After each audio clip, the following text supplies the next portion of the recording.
All right. Good morning. Today, we're going to talk about electrolyte management. Last week, we talked a little bit about how salt and water moves around the body with hopefully uh, some better understanding of the IV, ultimately the IV fluids we use, and how to make rational choices about fluids depending on what circumstances you're trying to achieve. Today, electrolyte management, I mean, it becomes formulaic after a period of time. I mean, after you've been doing this for a while, you develop pattern responses to most of these problems. But I think reviewing, the underlying sort of pathophysiology for some of these problems every couple of years isn't a terrible investment in time. We'll start off talking about problems of sodium, which I think are the most, at least for me, the most complicated problems to sort of get a handle on. And the reason why I think sodium problems can be a little bit difficult is because they're really not problems of sodium. In the greatest majority of cases, the problem isn't too much or too little salt. It's a problem of too much or too little water. So sodium problems are really water problems. So hyponatremia is due to water that we take in that for some reason we can't excrete. So that water sort of piles up. And hypernatremia is the opposite problem. It's loss of water that for whatever reason we can't replace. Um, and to make life even more difficult, with all these salt disorders, you also can have a concomitant volume disorder. And for our purposes, we'll define a volume problem as the combination of salt and water. So, in other words, you can be hyponatremic, but you could have three separate different volume problems. You could be hypovolemic, you could be euvolemic, or you could be hypervolemic. And so the management of all of those issues would be slightly different. Just a brief word about our daily salt intake. The USDA recommends a relatively low salt diet, 2.3 grams per day, where most Westerners take, many multiples of this in their diet, up to 9 to 12 grams a day. Uh, we don't get hypernatremic because of our diet. The kidneys are able to get rid of all this excess salt. And if you are in a very salt restricted environment, the kidneys can also greatly reduce excretion to almost zero. So the kidneys are able to make extreme corrections for what we do on a day-to-day with our diet. So we'll define hyponatremia as a sodium less than 135, with moderate hyponatremia in the 120s and severe less than 120. You can start to get symptoms with a sodium of, let's say, 125 or less. Most patients who are hyponatremic have excess water relative to salt. So it's not a salt deficiency, it's a water excess. And if you were to measure or calculate their osmolality, it would be low. There is one exception to this circumstance, though, and that's if you have diabetic ketoacidosis, or maybe you're treating someone with cerebral edema with mannitol. These, of course, are ions that are relegated only to the extracellular space. And so their net effect is to draw water out of the intracellular space. And this dilutes the other solutes in the extracellular space. So calcium would be low, and for our purposes, sodium would be low.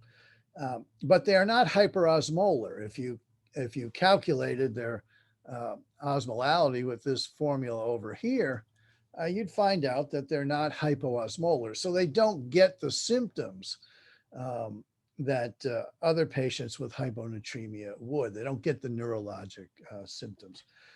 In fact, you can do a very quick, um, sort of a recalibration. And so if their glucose were 7 or 800, you could add 12 to 14 milliequivalents to the sodium level to get sort of what their sodium really is. So this one exception to the general rule that you have excess water relative to salt is sometimes called pseudohyponatremia. But most of the problems that we're going to talk about from this point on are going to be because the patient has excess water. And they have excess water because antidiuretic hormone is increased. So that's the mechanism that tells the body to hang on to water. And you get increased ADH hormone secretion from two different types of problems. One is if you have a reduced effective arterial volume, and that's going to be detected by our baroreceptors that are located throughout the body. Or some patients, head injured patients, might get inappropriate antidiuretic hormone secretion. But all these patients that we are going to be talking about from this point on who are hyponatremic have too much ADH. And again, just because they're hyponatremic doesn't tell you anything about their volume status. Volume is salt and water.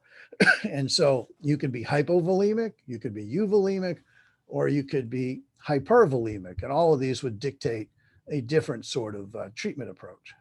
All right, so why do we even care about hyponatremia? Well, the problem it causes is with the decreased osmolality, you get water movement.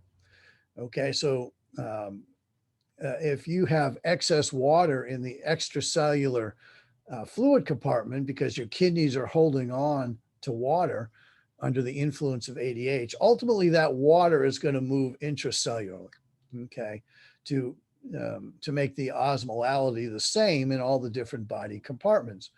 In the brain, that increased water movement is going to lead to cerebral edema. The brain can't swell much. It's in a very tight, bony box, and there's not much room for swelling. So cerebral edema can lead to a whole bunch of neurologic problems, ultimately potentially leading to seizures, coma, and even death. So this is the ultimate clinical problem with hyponatremia is cerebral edema. All right. So let's talk about a couple of the volume problems that can coexist with hyponatremia. The most common that we see on a surgical service will be hypovolemic hyponatremia. This you'll see very commonly in your post-op laparotomy patients.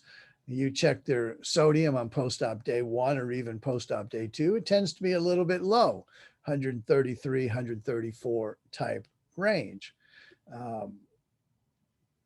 Why? Because ADH secretion is high post-op if a patient is hypovolemic. In the same way, if you have GI losses, that volume loss will kick in ADH. If you have third space losses, like in a bowel obstruction, that will also kick in ADH secretion, telling the kidneys to hang on to water. And so you get excess water this way. If you wanted to measure urine sodium, you'd find out that it's low. In all circumstances of hypovolemia, urine sodium will be low because other hormones are involved here. Aldosterone, for instance, will be elevated in cases of hyponatremia, and it'll be telling the kidney reabsorb salt. So your urine sodium will be low in virtually every case of hypovolemia. So how do you deal with this problem? Well, we generally ignore the hyponatremia. We treat the volume problem first. And so if you determine that your patient is hypovolemic, then the first step is isotonic fluid resuscitation with normal saline or lactated ringers. And that's really a general rule. If you have a volume problem and let's say a concentration problem, you always address the volume problem first. The body makes a priority, and volume problems have to be solved first. And then once you get the patient resuscitated, then you can deal with the actual concentration issue. The next circumstance is SIDH. This can occur following head trauma, where these patients are producing too much antidiuretic hormone, and so they're very avidly hanging on to water. In this situation, however, the patients are euvolemic. They don't typically present with an underlying volume problem. You could prove this if you were so inclined by measuring the urine sodium, which would be relatively high. Why would it be high? Is because there's not going to be any aldosterone floating around. And so the kidneys aren't going to be wanting to hang on to sodium. Uh, in the same way, the urine osmolality would also be high. Again, because there's not going to be much water in that urine, because ADH is telling the kidneys to hang on to the water. So you'd have a different urine sodium and urine osmolality profile in hypovolemic hyponatremia than you would in the volume deficit patient. And so this patient is treated much differently. In our previous patient, the hypovolemic patient, we treated him with isotonic resuscitation. But this patient, the SIDH patient, is treated with fluid restriction. Okay, we restrict free water, ideally to less than 1 liter a day. If they do have neurologic symptoms and their sodium's particularly low, then we would at this point intervene and start adding some sodium. So you'd slowly correct their hyponatremia, not with normal saline, but using the 3% solution. But you have to go pretty slow. These concentration problems aren't critical emergencies in like, hyperkalemia might be, for instance. So you have to raise them gently. Okay. Too rapid correction can lead to this problem called central pontine myelinosis, or sometimes called locked-in syndrome, which generally is permanent and is a devastating problem. So we do everything we can to avoid that. All right, and the last circumstance of hyponatremia could be someone who has an elevated total body water. So they're hypervolemic. So these patients have too much water overall, but their plasma volume can be contracted. And again, if your plasma volume is contracted, the baroreceptors in your body lead to ADH secretion and free water absorption. So who are these patients? These are the patients that are the common denizens on the medical service. They have congestive heart failure or cirrhosis or chronic renal insufficiency. So they have an excess of body water, but often your cirrhotic patient is also hyponatremic because the cirrhotic patient in particular, they're vasodilated. And so their plasma arterial volume is on the low side. So this patient is treated, the cirrhotic is generally treated with a low salt diet and fluid restriction. And because they're hypervolemic, diuretics can play a useful role in these patients to help get rid of the extra water, the extra salted water that is causing their hypovolemia. So in cirrhotics, we can use spironolactone, which specifically inhibits sodium reabsorption in the kidney, and Lasix is very valuable for heart failure patients. And diuretics in general cause you to excrete more water than salt, and so they would have the effect of raising your sodium level as well. All right, so hyponatremia is really 3 problems, and so is hypernatremia. We'll define it as a sodium greater than 145 but severe problems occur when the sodium gets to be north of 160. So the patient who gets hypernatremic, they have a loss of free water in general. There is one circumstance where we can make a patient iatrogenically hypernatremic, and we'll talk about that case last. But most of the patients that you see, it's going to be a loss of free water. And importantly, the patient can't replace that. So someone who is hypernatremic either has an impaired thirst mechanism or they just can't get any access to water. So they lose this water, but it's not replaced. And once again, their volume status can be low, normal, or high. And CNS effects predominate as well. Because if you're hyperosmolar, you're going to get movement of water from the intracellular space extracellularly to equilibrate everything. Well, that's going to cause problems in the CNS. And so once again, that water movement can lead to a variety of severe neurologic problems. So who is the patient who is hypernatremic, but also hypovolemic? It's about to be August, the hottest month of the year here. And all these high school football players are going to be going back out onto the field and starting practice. And they're going to be these big kids wearing, pads and helmets and stuff. And out in this Texas heat, they can lose liters and liters of fluid. Most of that sweat that they lose is free water, but a percentage of it is going to be volume too, because sweat contains some degree of salt. It's a hypotonic fluid, but there is clearly some salt there. So this patient loses some volume and a whole lot of free water. But if you're out there exercising for a couple of hours and don't replace any of that water, your volume loss can be quite large as well. We can lose free water through fever if we don't replace that. That tends to be less serious. But this problem of exerting yourself in very hot weather is a South Texas August type problem. And this will definitely occur. For patients that we might see more commonly, a lot of the fluids that we might lose through fistulas or diarrhea or vomiting are relatively hypotonic as well, which means you're losing more free water than salt, ultimately making you both hypernatremic and hypovolemic. If you were inclined to measure the urine sodium, again, you'd find it to be low because they're hypovolemic.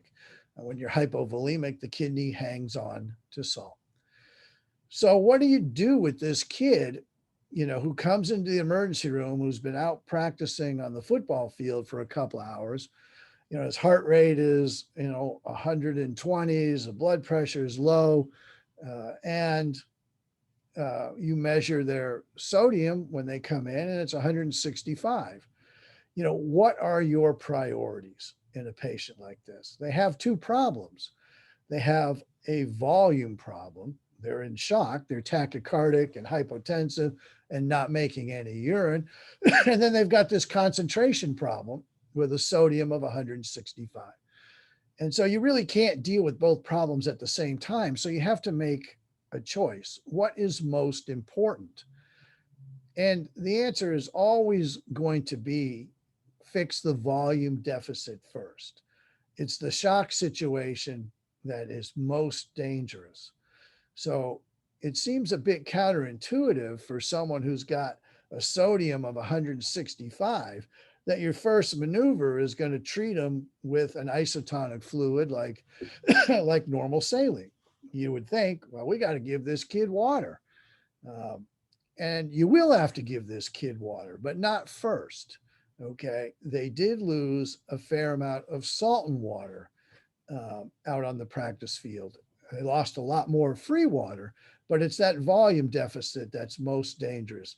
So you start the situation out by resuscitating them with normal saline.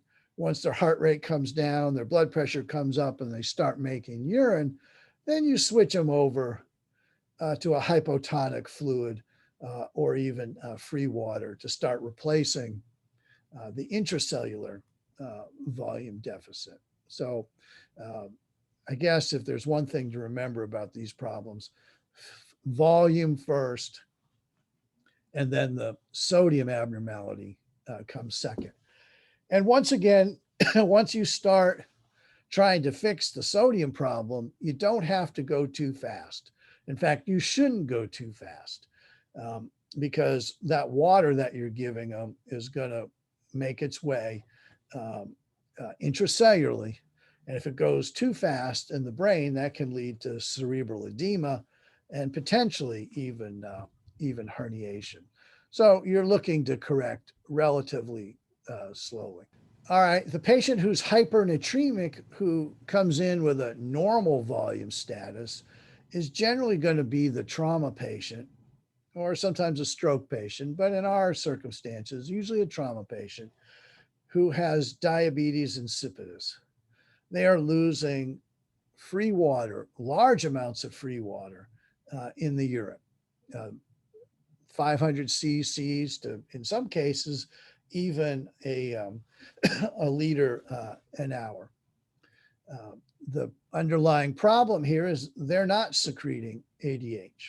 Okay, so the kidneys aren't being told to reabsorb water, so they're just dumping it all out.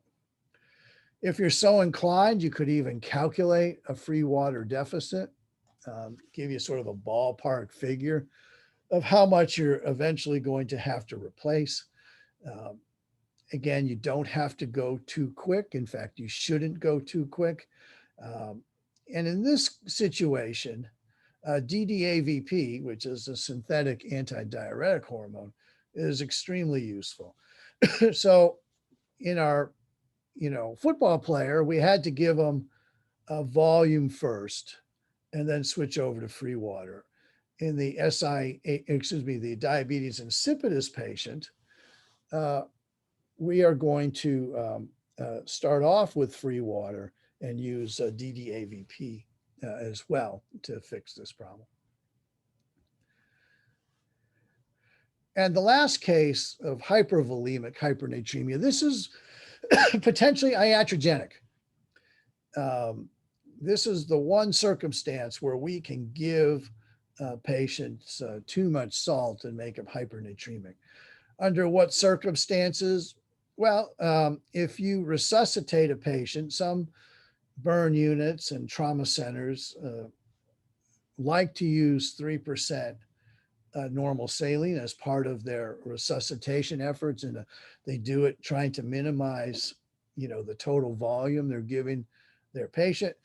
But there's an enormous salt load in 3% normal saline. It's over 500 milliequivalents per liter. So you give a patient multiple liters, you could overwhelm the system and make them hypernatremic.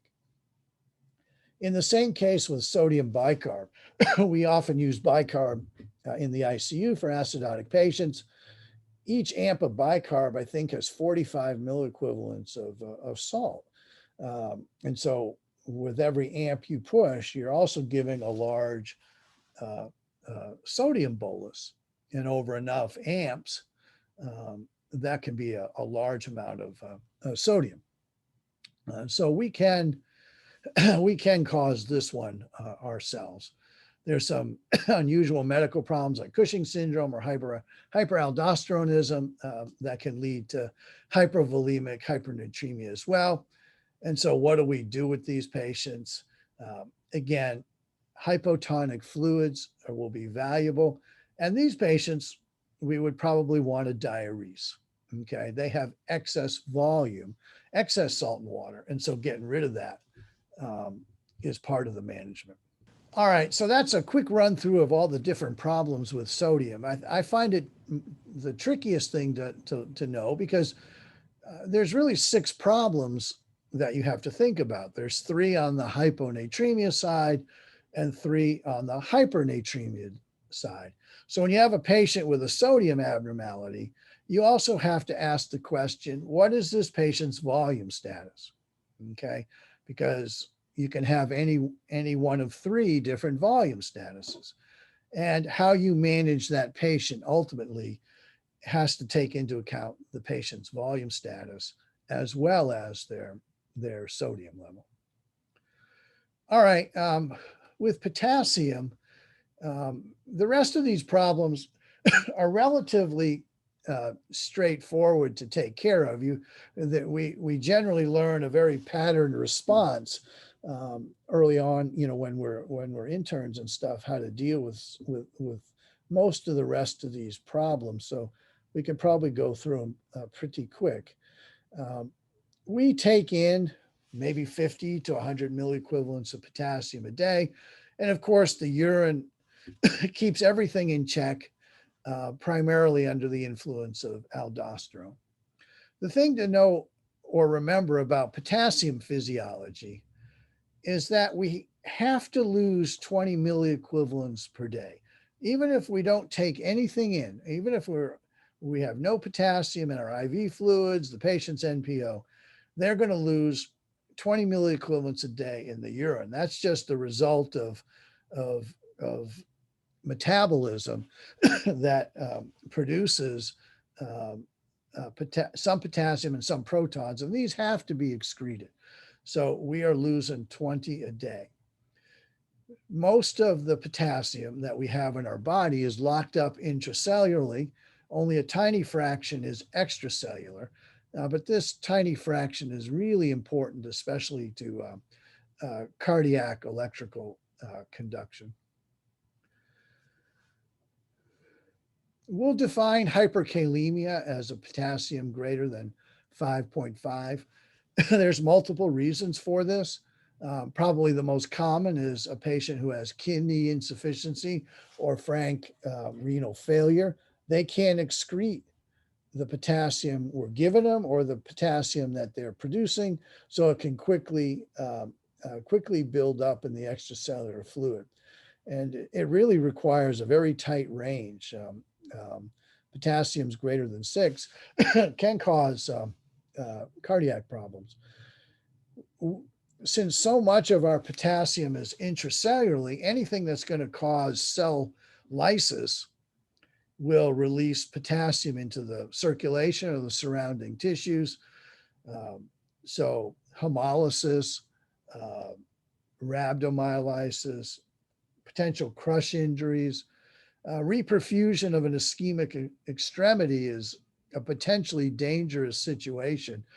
There has to be some coordination between the vascular surgeon and the anesthesiologist, because once you reestablish flow to an ischemic leg, you can get a big return of potassium to the heart. And if we're not prepared for that, then we can lose the patient right then and there on the table. Sometimes blood transfusions can do this, especially if the blood has been sitting on the shelf for a while. You get lysis of some of these red cells. And so in old blood, you can be giving the patient a potassium transfusion as well. Succinylcholine is one drug that's known to cause hyperkalemia. So it needs to be avoided in certain patients that we take care of, burn patients and trauma patients in particular. The clinical manifestations are really is a lab test. Most of the time, we notice our patients are hyperkalemic because of a morning blood draw that a lot of our patients were checking, and we notice the potassium is going up. If they're in a monitored setting in the ICU and they're have a EKG monitor on, as the potassium gets greater than 7, you can definitely see EKG changes that the nurses or whoever's monitoring a patient in the room could easily notice. And so peak T waves and a widened QRS, these are emergencies, because if we don't fix that potassium, ultimately the patient can fibrillate and arrest, and you're not going to get that patient back when their potassium is that high.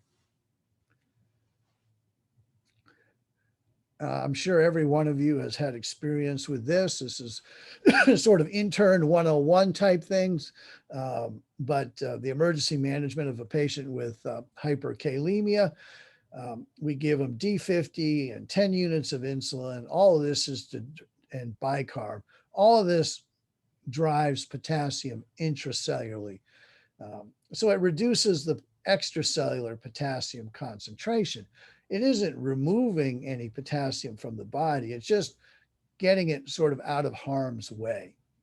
We also give calcium gluconate to protect the heart during this time as well. Ultimately, however, we have to get potassium out of the body. This can be done with K-Exolate, which is a sodium potassium exchange resin. It's most commonly given by enema. And so this will sort of help chronically remove potassium. And of course, many of these patients are going to need dialysis, either for the first time or if they're already getting it on an emergent basis. But I'm sure all of you have by now, a month into this, if you're hanging around ICUs anyway, I may well have had some experience with the emergency management of hyperkalemia. It's really pretty common. Hypokalemia will define as less than 3.5, again, generally diagnosed on a lab test. It's the result oftentimes of inadequate intake. So if you're not aware that the patient is going to lose potassium every day, or you're not taking into account that they're losing potassium in their NG or through a fistula, then you can get behind pretty quickly. On the medicine service, diuretic use will account for a lot of cases of hypokalemia as well. We usually notice it on a lab test, but we get consulted around the hospital for patients with ileuses and Ogilvy's type syndromes, and checking the potassium is part of the workup, because patients who are hypokalemic do have gut motility issues. And then when the potassium gets really low, what's really low, certainly in the low 2s, then they're at risk for cardiac problems as well. The management is pretty straightforward. If they're hypokalemic, well, guess what? They need potassium. In some cases, you can do this orally, although potassium tastes terrible, and patients don't really like to take potassium supplements. On the floor, you can only give potassium at a slow rate at 10 milliequivalents per hour. In the ICU, if you have a central line and a patient who's being monitored, you can give it more quickly at 40 milliequivalents per hour would sort of be the max. One thing to keep in mind is if a patient's profoundly hypokalemic, let's say their potassium is 2.8 or something, that represents a large intracellular deficit, since that's where most of the potassium resides. And so it can take a remarkably long time to get that patient's potassium level up to a more normal range, especially if you're doing this on the floor and you can only give them 10 milliequivalents an hour, because these patients may need a couple 100 milliequivalents of potassium or more. And so on the floor at a slow rate can take a very long time to get the potassium up. And one thing we've learned with electrolytes is magnesium is really important. So if you have hypokalemia or hypocalcemia, you need to be checking the magnesium levels as well, because oftentimes you can't fix these problems unless you fix all 3 of them. So someone who's hypokalemic, it makes sense to check their magnesium level and probably make sure their calcium level is normal as well. Speaking of calcium, I guess, we'll talk about this. most of our body's calcium is tied up in our bones. Only a very tiny fraction is in the extracellular fluid. And of that tiny fraction, only half of it exists in the free or ionized fraction. And it's responsible for, that small fraction is responsible for its biological effects. The rest of the calcium, is bound up to various plasma proteins, in particular albumin. And so if someone has a low albumin level, which many of our patients will, you'll notice that their total calcium level is low as well. And there's a conversion factor here. So for every gram drop in albumin, your total calcium will drop by 0.8. But importantly, the ionized fraction may not be affected and may be normal. And so the patient, isn't clinically hypocalcemic. And all this calcium is regulated by parathyroid hormone, which has most major effects on bone, and vitamin D, which is responsible for absorption of calcium in the intestine. In the outpatient setting, the most cases of hypercalcemia are related to parathyroid disease. And these patients will usually have a relatively low calcium, somewhere maybe upper 10s to a maximum of 12. We don't see dramatic hypercalcemia nowadays anyway in patients who have hyperparathyroidism. In the hospital setting, however, malignancy is the major cause. In particular, patients with a bone metastasis. And that's usually going to be a breast cancer patient. You can also see ectopic PTH secretion in some lung cancers, and then some of the other diseases like lymphoma or myeloma, more common on the medical service. But if you take care of patients with breast cancer, hypercalcemia is something you will definitely see. And I think knowing how to recognize it and deal with it is a reasonable thing for a breast surgeon or any general surgeon who takes care of breast cancer to know how to do. Clinically, patients who are hypercalcemic have GI complaints.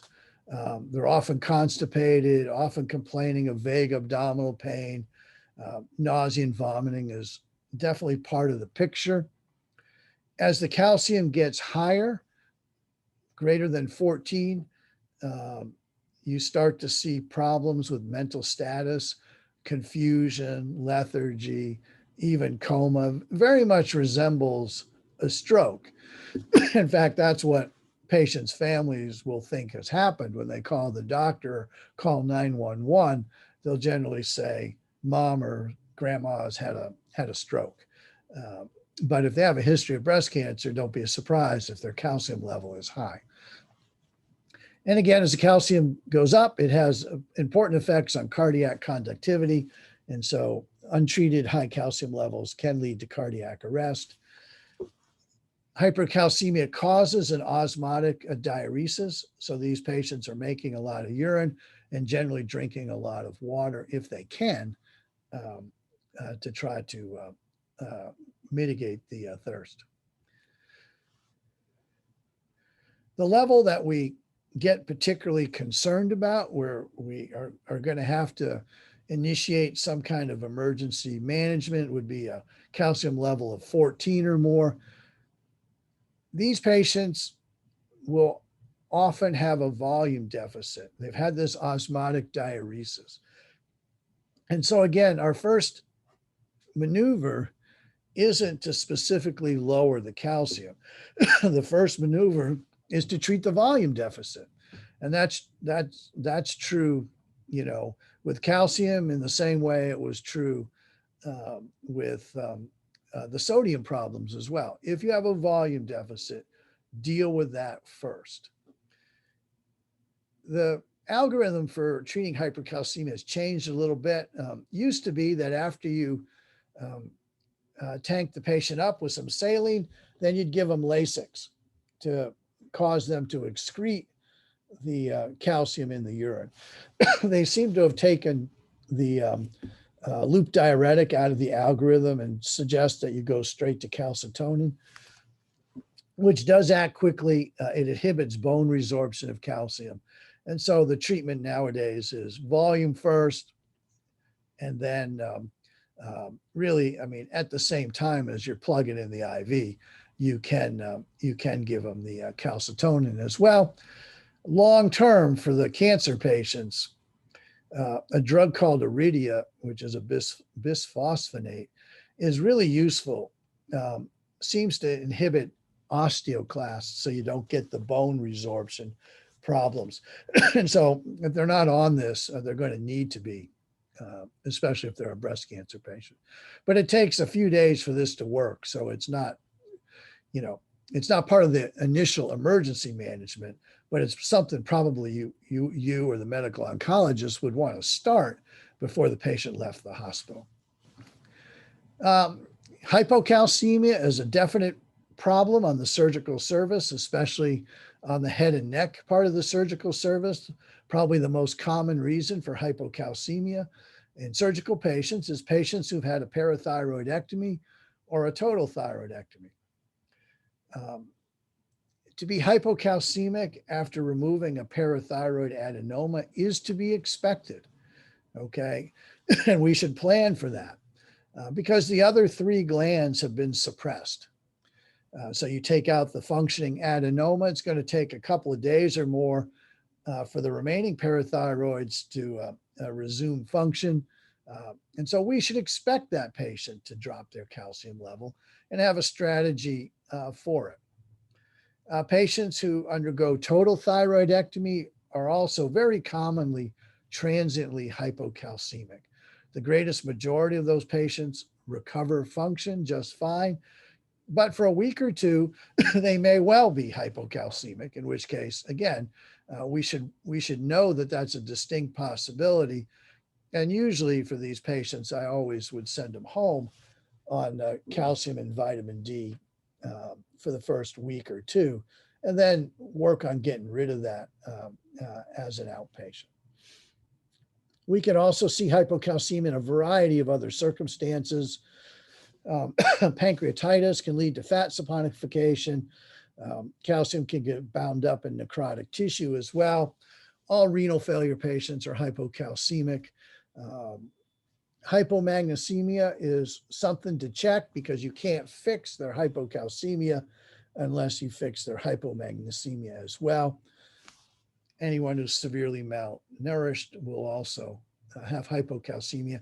And if you give a patient liters of saline in a resuscitative effort, you're going to dilute out their calcium as well. But I would say the most, certainly on a surgical service, parathyroid and thyroid surgery, probably the most common reason for this. The tip-off is that the patients will develop a tingling around the tingling and numbness around their lips and their fingertips. Okay, so you should definitely let your patients know if you've done a thyroidectomy that if they feel that they need to start taking some calcium and give you a call because you're going to want to get them in and get their calcium level checked. But that's usually the first tip-off. As the hypocalcemia progresses, you can actually ultimately get to a tetany and seizures. The first patient who underwent a successful parathyroidectomy, that ship captain, ultimately died of tetany because he'd had multiple operations looking for a parathyroid adenoma.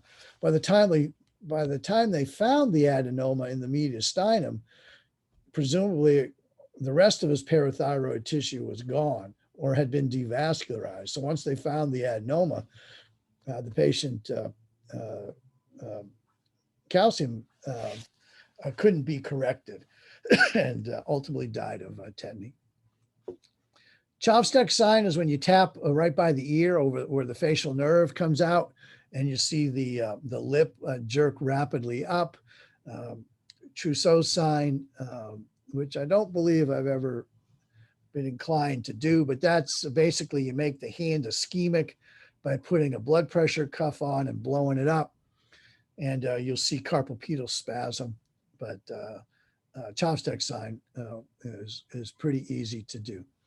And ultimately, the end game here, if you don't get this fixed, is calcium is so important for cardiac function that arrhythmias will supervene, and the patient could potentially die of a cardiac arrest. Well, the treatment is fairly straightforward. If they're hypocalcemic, they clearly need calcium.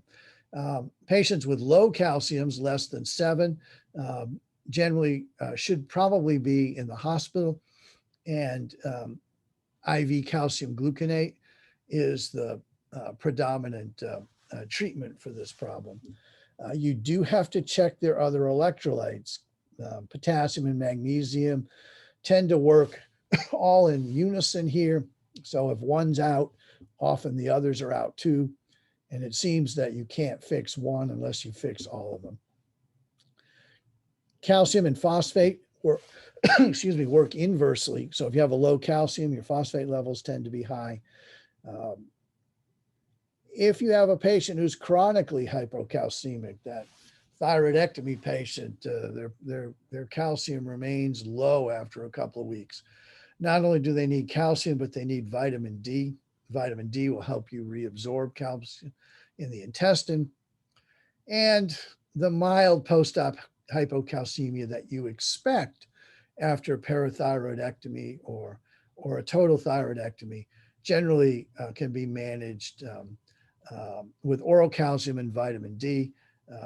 They make a combination supplement that you can even get over the counter. And I would just tell patients to start taking that. And then call me if they detected any kind of problems. There was a time when we kept these patients in the hospital and followed their calcium for at least a couple of days to make sure it's okay.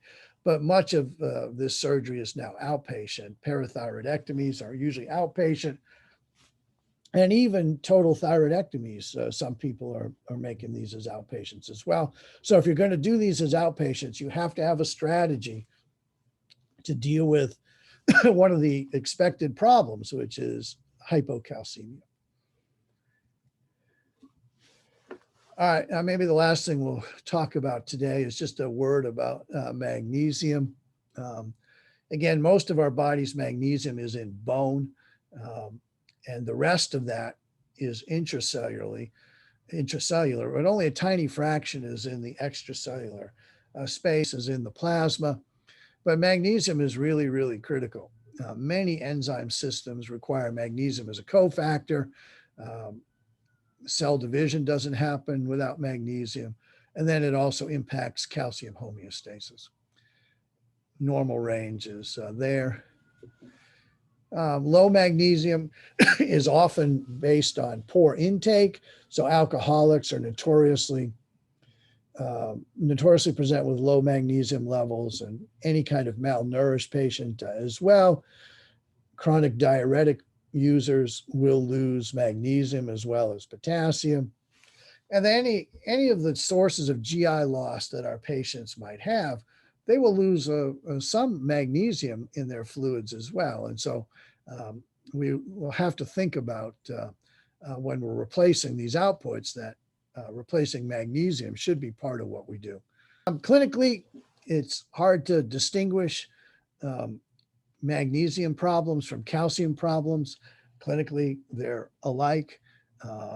They can present with hyperactive reflexes and even all the way up to tetany. They can have cardiac arrhythmias as well. And of course, the treatment of hypomagnesemia is to give magnesium. For mild cases, there are oral supplements in the hospital setting. We tend to use an IV formulation, giving a gram or two over 15 minutes, check and see how we're doing. But you do have to fix their calcium at the same time. If you don't fix that, fixing the magnesium is going to be difficult. Hypermagnesemia is, I think, a relatively unusual clinical problem. It will occur in the setting of renal failure. There's a lot of magnesium in antacids and laxatives that patients take. And if their kidneys aren't working, they can actually develop a pretty profound hypermagnesemia. Potentially, this could also occur in some of our patients. Magnesium is primarily intracellular. And so in our trauma and burn patients, potentially you could get a large release of intracellular magnesium, ultimately leading to higher plasma levels. Clinically, it really seems to resemble hyperkalemia in the way it manifests itself and can result in the same kind of EKG changes. To deal with this, of course, stop the antacids. Once again, fix a volume deficit if it's present, fix acidosis if it's present. If it's present, calcium to protect the heart. And ultimately, if they have a very high level, the only way you may be able to get the magnesium off them is dialysis.